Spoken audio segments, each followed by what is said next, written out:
Welcome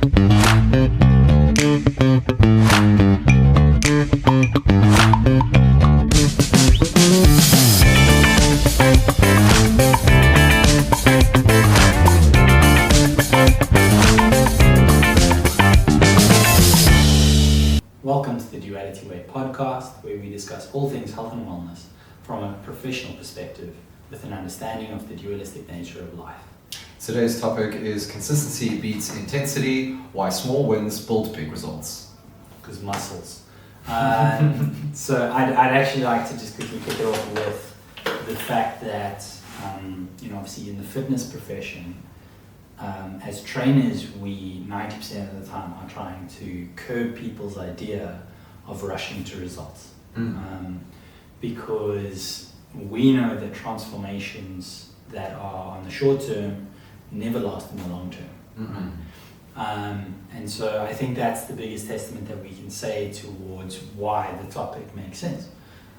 Because we know that, and I'm going to draw comparisons to bodybuilding later, but we know that, for instance, the same thing when it comes to lifestyle, if you don't make it a habit, it's not going to stay for a long time.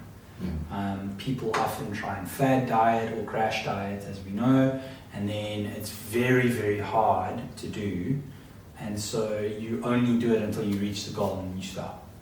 So then when you stop, you then return to what you used to do, and then you return to where you were, and that isn't helpful or constructive.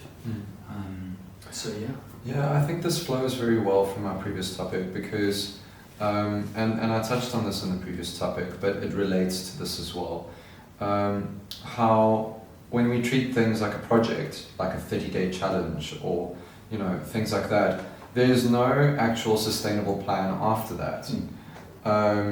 And it's a problem because, again, you're not embedding it into your habits, you're not creating a consistent or sustainable lifestyle. You're just treating everything as a project as it comes. And although it may be fun and engaging to do a 30-day challenge because there's a goal and, everything's like very short term, so it seems achievable and things like that. And balance is very difficult to sell. It's very difficult to get people excited about sustainability and consistency.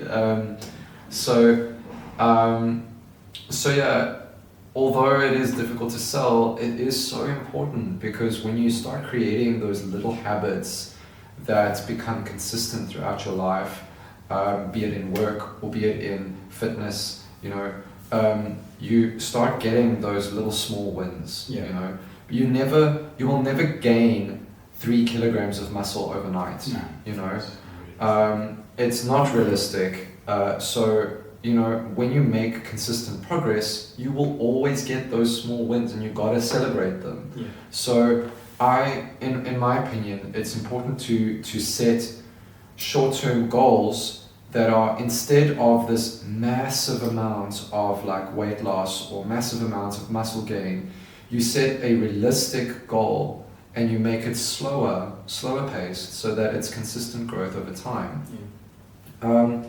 And I know it's not attractive, but it's so much healthier.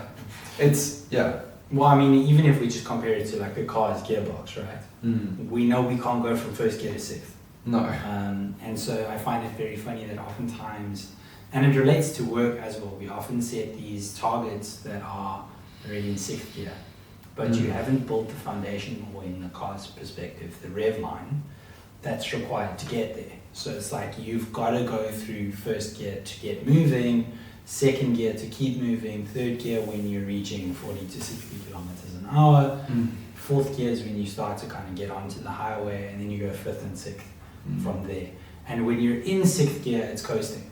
And we all know it's coasting, and the coasting portion of it, and nowadays we have traction control as well as cruise control, where we now no longer, when we get into sixth gear, actually put any effort in. And I think that's actually quite a cool comparison to goal setting, because very often once you've reached the goal, it's about maintenance. And without the consistency, which we know in sixth gear you tend to sit at the same rev line to stay at that speed. right? We're at the speed limit now. That's where we stop. And I think that's actually a really cool way of trying to, whether it be work or fitness, compare the way that you should structure your way to sixth gear. Is once you get there, it's actually just about maintenance. It's not about continuing to try and get seventh and eighth gear, because by then it gets dangerous. Like, you think of your really, really fast cars that do have more than 6 gears. By the time you're reaching seventh or eighth gear, you're reaching a dangerous level of speed.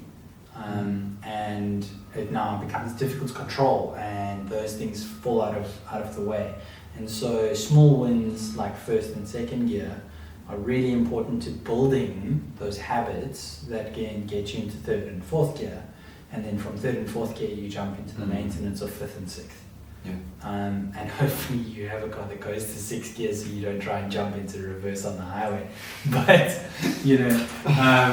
and that is something we also do, is when you try and change the plan too early and you shy away from that consistency, I think it feels like jumping into reverse. And just going backwards. Yeah.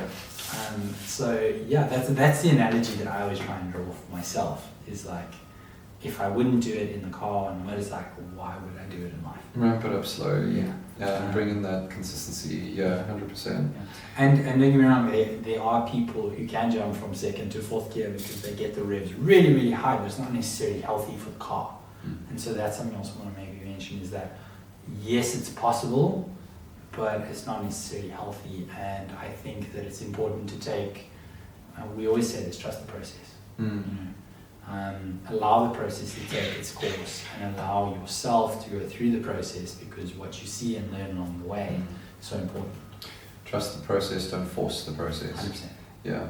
Yeah, it's interesting because again, we seem to lean towards this theme always about yes, consistency, but trying to stay away from extremes. The burnout, that we spoke about earlier in a previous episode, obviously comes from when you're trying to push beyond, when you're trying to force the process, and you're driving into the extremes, and then it's no longer consistency, you're now hitting intensity. And it's like, you don't always have to do more. Sometimes you reach your capacity and then you stop, take a break. Okay. Allow the cruise control to take place, rest, and then when you're ready, come back into it and start the process again. And that will prevent you from hitting your burnout. You've got to focus on that consistency, and you've got to focus on the routine, trust the process, as you said, and so that you can avoid that intensity and that burnout. And sorry, now that, because we were on the topic of cars earlier, you mentioned burnout. That's actually a pretty cool way, now that I think of it, of comparing the way that you can do intensity, but the aftermath thereof is so damaging to the tires of a car, right? Yeah. So we know there's going to be that wheel spin, which is what it feels like sometimes when you're spinning out of control and you don't know what you're doing, and then you catch that grip and you go really, really fast. But I think for some people, like those who are trying to reach peak performance, like bodybuilders, for instance, who take themselves to the extreme of body fat composition, for them it's worth it because that's their goal, right? But if your goal isn't that extreme, and it's actually just to look better for your husband, wife, partner, yourself even, is it worth going and burning all that rubber in the pursuit of something that isn't actually your goal? So like, you wouldn't take a Toyota Corolla from 1961. I suppose you might actually, because they've got really good power bands. But you wouldn't take like a current channel, I swear. Sorry, you wouldn't take like a hybrid Toyota Corolla and try and use it for burnouts, because it's not the right piece of equipment and it's not applicable to the situation. But you would take a dragster, and a dragster's built for that. And so that's kind of where, like, I think sometimes the comparison, and it happens a lot in the car world as well as bodybuilding, people tend to compare themselves to what other people have done, but they haven't necessarily looked at what, you look at a drag car's wheels, they are like this thick, right? And it's sheer rubber. Yeah. So they've got rubber to burn. And bodybuilders are very similar. Typically the guys that are getting to those super extremes, that's what they do. That's their job. But they've also built their routine to get to that point. As healthily as they can. Yes. And so, like, you know, and it's the same with the drag racing, is you're gonna burn the rubber, you know it. So bodybuilders know that their hormones are going to be out of whack, but they've also got a routine to get back, right? Yeah. And so what I think is important is to recognize if you are going to take it there, you might need a new set of tires, guys. Like it's going to happen, you know. And so you might need the time off thereafter, but recognize it and take it. Versus what we've done in the past is having to be forced to take it because we took it to that extreme and we didn't recover. Yeah. So yeah. Yeah. We keep bringing it back to cars, and I'm not sure why we keep doing this, but it's interesting that that we've gotten here. The analogy of also like even taking it a few steps back, and instead of looking at it in terms of like performance cars versus what, but like even just your normal day-to-day car, if you hear a sound that your car is making that it's never made before, that's a sign. That's a sign to get it checked, because if you keep ignoring it and you keep pushing it at that intensity, it's going to break down, and it's going to cost you a heck of a lot more to deal with it at the end of that than it would have been if you actually just listened to it in the beginning. And that's a big thing. We talk about this with relating to the workplace all the time. We talk about how dealing with burnout in stage 1, as opposed to dealing with it in, comparing it to cancer now, dealing with it in stage 4, Survival rates are really low in stage 4, You're coming to me now in a pile of ash, hoping for me to put you back together again, whereas if you came to me when you started burning, then we could have helped you, and it would have cost you much less, and it would have been easier, and time-wise it would have cost you less, and productivity-wise it would have cost you less. So come on, deal with yourself when you're in stage 1, because that then helps you to build more consistency over that burning intensity until you're absolutely dead and there's nothing left, and then you can't do anything, and overall you've lost so much. Or in the fitness world, if you were to injure yourself and you now have to take 6 weeks off because your shoulder's bust. Yeah. And I mean, in the fitness world, you're risking finances because you typically end up in surgery for something, or you're risking time, and you're risking a lot of pain. And I think, and let me not take another car reference, but actually now I'm going to, sorry. But basically, back to your point about the sound, the other thing is when we hear the sound or we see the check engine light, we even know that just driving the car the way we should could potentially make the problem worse.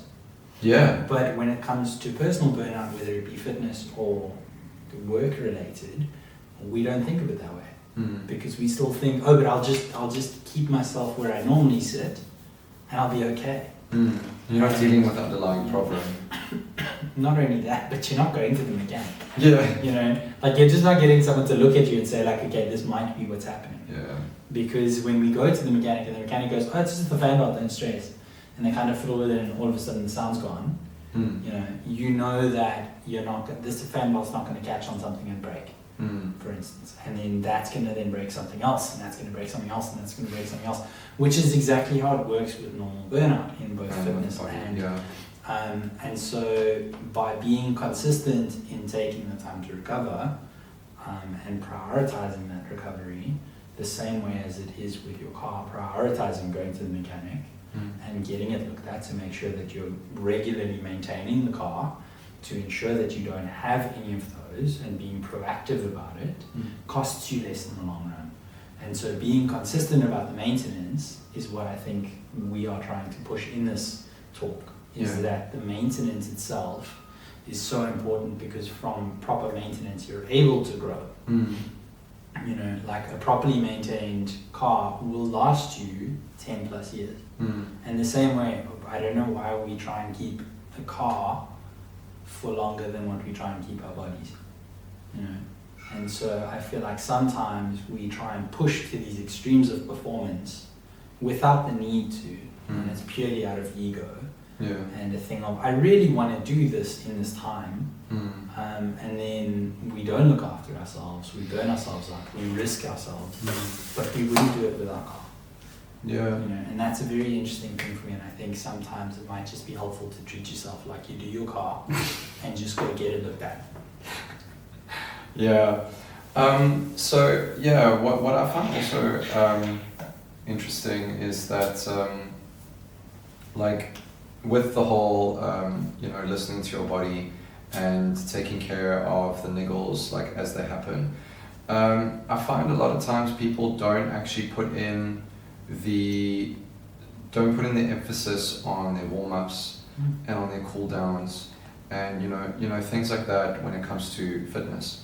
So like, where obviously we all have busy lives, and you know, then when we get into the gym, it's so easy to just jump straight into the workout instead of doing your activations or your stretches or whatever it is that you use to warm up first. People tend to think, I've only got 30 minutes, let me just quickly jump into my weight training. And that is then what can start causing your issues or whatever. And I'm pointing at my shoulder because I know that if I don't do my external openers, then I have a tendency to start putting strain on my bicep ligaments. So I think we tend to cut corners because we're so busy with the intensity of our lives, and we need to, we still need to prioritize those. Even if we just do one of our warm-ups, or you know, the most important of our warm-ups, you know, it's still incredibly important. It's like changing the oil. Yeah, exactly. That's all we have time for in this episode. Thank you very much for joining us for the first season, which is mental health plus movement. In the next season, we'll be talking about corporate wellness rewired. In that season, we're going to be talking a lot about our desk sizes, which we've developed ourselves. We're also going to be talking about corporate culture or work culture and how leaders need to be more involved in transforming the work culture. And we're also going to talk about a lot in terms of wellness ROI. So stay tuned. Cheers, guys.